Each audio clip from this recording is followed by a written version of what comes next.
से जब आप क्लेम किए नहीं है उसके बाद भी आपका अकाउंट से रुपया कटा हुआ दिख रहा होगा।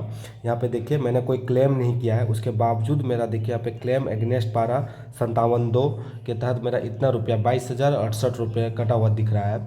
यह इस तरह का भी आपको दिख रहा होगा जब भी आप अपना लॉगिन कीजिएगा, तो इसमें घबराने की कोई बात नहीं है। देखिए यहाँ पे विड्रॉवल फॉर द ईयर 2024 ये दिख रहा है, अमाउंट इतना विड्रॉवल क्या हुआ है, बट मेरे अकाउंट पासबुक में तो आया नहीं है, तो 1 रुपया गया तो गया क्या। हाँ, तो सबसे समझने की बात यहाँ पे है कि देखिए जब भी आप अलग अलग कंपनी में काम करते हैं, जैसे ये यहाँ पे 3 कंपनी में काम किया हुआ दिख रहा है, पहली कंपनी, दूसरी कंपनी और तीसरी कंपनी, इसका अमाउंट यहाँ पे दिख रहा है, दूसरा में 0 दिख रहा है, तीसरा में इतना अमाउंट दिख रहा है। तो होता क्या है कि जब अब ये अभी करंट कंपनी ये है, दूसरा कंपनी का देखिए आपका यूएन नंबर जो होता है वो सेम ही होता है, एक ही बार ये बनता है, लेकिन मेंबर आईडी जो होता है अलग अलग कंपनी का वो अलग अलग बनता है। तो अलग कंपनी में अगर मैं चौथी कंपनी में काम करने जाऊंगा तो मेरा चौथा यहाँ पे मेंबर आईडी आपको दिखेगा। तो क्या होता है कि जो इस मेंबर आईडी का जो रुपया है वो क्या होता है, ये अगर इसमें अगर जमा नहीं हो रहा है तो क्या करता है, जो टोटल अमाउंट होता है ये सेटल कर दिया जाता है दूसरे मेंबर है जो करंट जो रनिंग रहता है उसमें। तो यहाँ पे 57(2) दिखा रहा है। तो ईपीएफओ का रूल क्या कहता है देखिएगा, यहाँ पे देखिए ये ईपीएफओ का आप साइड में जाके आप इसको डाउनलोड कर सकते हैं। इसका टोटल यहाँ पे पारा दिया हुआ है 1 से लेके जहाँ तक इसका है।